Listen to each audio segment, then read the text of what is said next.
This is how I go from this to this.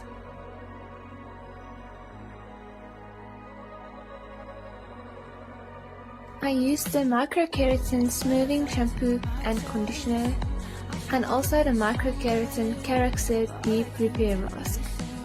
Then before going in with heat, I go in with the Magic Mist Bonding Protector.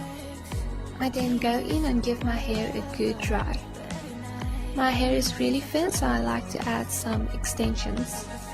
I then use the Moyoko Pro Glider Styler to straighten my hair and also blend the extensions. It has 4 different temperature settings and I like to go in with 150. I'm also using these croc hair clips to part my hair into sections while straightening it.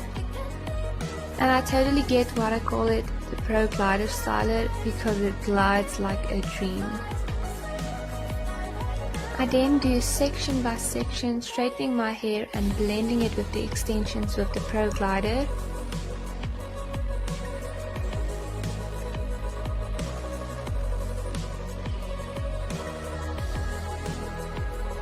And the end result is some smooth, shiny and silky hair.